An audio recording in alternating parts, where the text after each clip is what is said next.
में एक कालू कौवा रहता था। वे बहुत आलसी था। वे तो खुद कोई काम करता नहीं था, मासूम पक्षियों के भोजन चुरा चुरा कर अपनी पत्नी और अपने बच्चे का पेट पाल रहा था। वे गौरी कभी कालू कौवे से कहती है, कालू जी, कब तक आप इस तरह पक्षियों के भोजन चुरा चुरा के हमें खिलाते रहेंगे? आपको शर्म नहीं आती? जब तक तो सही था कि जब तक आपका एक बच्चा था, लेकिन अब कुछ दिनों में इस अंडे से भी बच्चा निकल जाएगा, फिर क्या करेंगे? और जंगल के तमाम पक्षियों को ये बात पता है कि कालू कौवा ही मासूम पक्षियों के भोजन चुराता है। और अगर हमारे इस अंडे से कौवी निकल गई तो चोर की बेटी से शादी कौन करेगा भला? गौरी कौवे के मुंह से ये बात सुनकर कौवे को गुस्सा आ जाता है और कहता है, बकवास बंद कर बेटी, क्या इस अंडे से बेटी निकलेगी? मुझे तो बेटा चाहिए। वैसे भी अब मैं ये काम करके बहुत थक जाता हूँ और मैं चाहता हूँ कि ये काम अब मेरे बेटे संभालें। और तेरी शक्ल अच्छी नहीं है तो कम से कम बात ही अच्छी कर लिया कर, बेटी निकलेगी आई बड़ी कहीं से। बेटी का सुनकर तो कालू कौवा गौरी कौवी से बहुत ही चिढ़ जाता है और समय ऐसे ही पंख लगाकर उड़ जाता है। आखिरकार वो दिन भी आ जाता है जब अंडे से एक सुंदर सी कौवी निकलती है। कौवी को देखकर सुंदरी कौवी बहुत ही खुश होती है, लेकिन कालू कौवा बिल्कुल भी खुश नहीं होता है।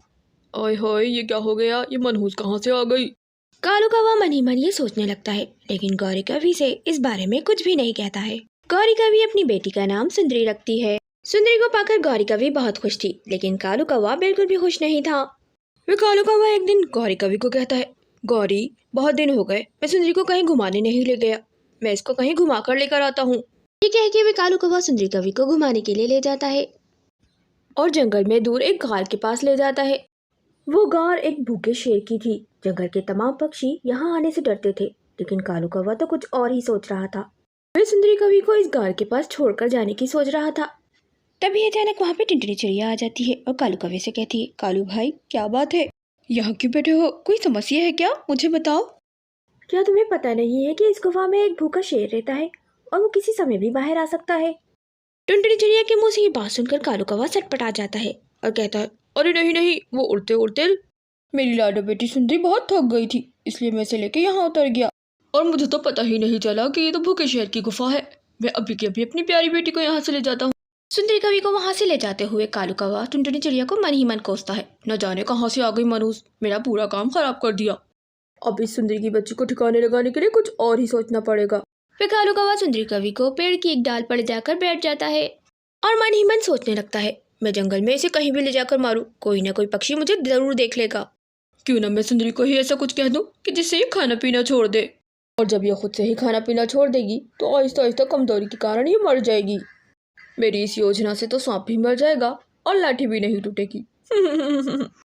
फिर वे कालू कौवा अपनी बेटी सुंदरी से कहता है, देखो बेटा सुंदरी, जो पक्षी दाना और फल खाते हैं ना, उनके पर बहुत देर से निकलते हैं।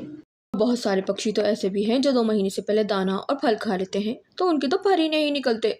बेटी, मैं नहीं चाहता कि तुम्हारे साथ भी ऐसी हो, इसलिए तुम्हें अब बहुत एहतियात करनी होगी। 2 महीने से पहले फल और अनाज को बिल्कुल भी मुंह नहीं लगाना है। तुम्हारी माँ जितना भी कहे तुम्हें इसकी बात नहीं माननी। और हाँ, ये बात अपनी माँ को भी नहीं बतानी कि मैंने तुम्हें खाने पीने से मना किया है। बेटा, ये सारी बातें वैद शिक्षा की हैं, लेकिन इस जाहिल को इस बारे में कुछ नहीं पता। फिर वे सुंदरी कवि अपने पिता से कहती है, नहीं पिताजी, मैं तुझ भी नहीं दूंगी माते, आप भी तो मेरे पिताजी हो, भला आप मेरा बुला तू चाहो दे। फिर कालू कौवा सुंदरी कवि को घर ले आता है। गौरी कवि जो भी भोजन सुंदरी कवि को खाने के लिए देती, वे सुंदरी कवि उसके पास से हट जाती और कुछ भी नहीं खाती। ना खाने की वजह से सुंदरी कवि दिन ब दिन कमजोर होती जा रही थी। आज भी सुंदरी ने कुछ नहीं खाया है, न जाने क्या हो गया है मेरी बेटी को, सिर्फ थोड़ा सा पानी पीती है, न जाने क्या हो गया है मेरी बच्ची को, ये कुछ खाएगी पिएगी नहीं तो एक दिन मर जाएगी। वे कालू कौवा मन ही मन बोलता है, यही तो मैं चाहता हूँ। कालू जी, कैसे पिता हैं आप? ये नहीं हो रहा है कि बच्ची को किसी डॉक्टर के पास ले जाएं। आप तो मेरी सुंदरी से वैसे ही खुश नहीं थे, आप कहाँ ले जाएंगे इसको डॉक्टर के पास? मैं ही से डॉक्टर के पास ले जाती हूँ। ये कह के वे गौरी कवि सुंदरी को डॉक्टर बुलबुल के क्लिनिक में ले आती है, परंतु वे डॉक्टर बुलबुल सुंदरी कवि को अच्छे से चेक करती है और कहती है, सुंदरी को कुछ भी नहीं हुआ है, बस ये भूख खुलने की दवा ले जाओ, इसे खाते ही ये ना चाहते हुए भी खाना शुरू कर देगी। वे गौरी कवि डॉक्टर बुलबुल का धन्यवाद करती है और सुंदरी को लेकर घर चली जाती है। गौरी कवि को घर पहुंचते पहुंचते शाम हो जाती है। वे गौरी कवि कालू कवि को बताती है कि डॉक्टर बुलबुल ने सुंदरी को अच्छे से चेक कर लिया है और इसे कुछ भी नहीं है, बस ये भूख खुलने की दवा दी है और कहा है कि इस दवा को खाते ही सुंदरी ना चाहते हुए भी खाना शुरू कर देगी। अब तो रात हो गई है, सोने का समय हो गया है। ये दवा मैं सुंदरी को कल सुबह ही खिलाऊंगी। ये कह के वे सुंदरी कभी भी सो जाती है और कालू कौवा रात भर जागता रहता है और सोचता रहता है कि अब क्या किया जाए। कल दवा खाते ही सुंदरी को भूख लगनी शुरू हो जाएगी और वो पागलों की तरह खाना शुरू कर देगी। और अगर मैं सुंदरी को खाने पीने से रोकूंगा तो ऐसा ना हो कि गौरी को मुझ पर शक हो जाए और मेरा सारा भांडा ही फूट जाए। फिर अचानक कालू कौवे के दिमाग में एक शैतानी आइडिया आता है और वो मन ही मन मुस्कुराने लगता है। हो, अब कैसे बचोगी सुंदरी तुम? वे कालू कौवा सुंदरी के उठने से पहले सुबह सुबह जाकर किराने की शॉप से एक तेजाब की बोतल खरीद कर ले आता है और उस तेजाब की बोतल को ले जाकर अपने दरख्त पर कहीं छुपा देता है। वे सुंदरी कभी अपने बच्चों से कहती है, बच्चों मैं नदी किनारे पानी पी कर आती हूँ, कालू जी आप इन दोनों बच्चों का ध्यान रखिएगा, फिर आकर मैं सुंदरी को दवा पिलाऊंगी और थोड़ा सा कुछ भोजन भी ढूंढ कर ले आती हूँ, क्या पता इस दवा को पीते ही सुंदरी को भूख लगना शुरू हो जाए। हाँ हाँ सुंदरी ठीक है, तुम चिंता मत करो, मैं इन दोनों का ध्यान रखूंगा और तुम आराम से आना। चलो अच्छा है ये तो गई, अब ऐसा करता हूँ थोड़ी देर सो जाता हूँ, पूरी रात का जगा हुआ हूँ, फिर थोड़ी देर बाद उठकर इस दवा में जहर मिला दूंगा। ये सोच के वे कालू कौवा सो जाता है, लेकिन ऊपर वाले की करनी तो कुछ और ही थी। कालू कौवे के सोते ही वो तेजाब की बोतल कालू के बेटे को मिल जाती है। लगता है बाबा सुंदरी के लिए जूस लाए हैं, चलो मैं पी लेता हूँ। जूस की बोतल समझकर कालू कौवे का बेटा सारा तेजाब पी लेता है और यहाँ कालू कौवा मजे से सो रहा होता है।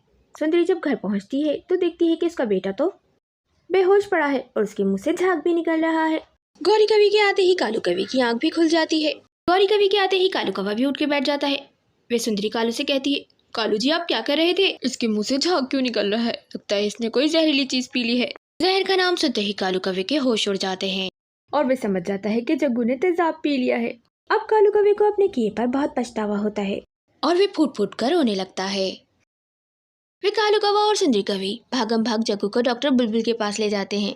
वे डॉक्टर बुलबुल बड़ी मुश्किल से जग्गू की जान बचा लेती है और घर आकर कालू कौवा गौरी कवि को सारी बात बता देता है और अपने किए की माफी मांगता है और फूट फूट कर रोता है और अपनी बेटी सुंदरी को भी गले लगा लेता है और उसे बहुत प्यार करता है और कहता है, सुंदरी मुझे माफ कर दो, बेटियां बहुत अच्छी होती हैं। फिर सुंदरी कवि अपनी तोतली जबान में कहती है, नहीं पापा आप बहुत अच्छे हो, आप मुझे बहुत अच्छे लगते हो।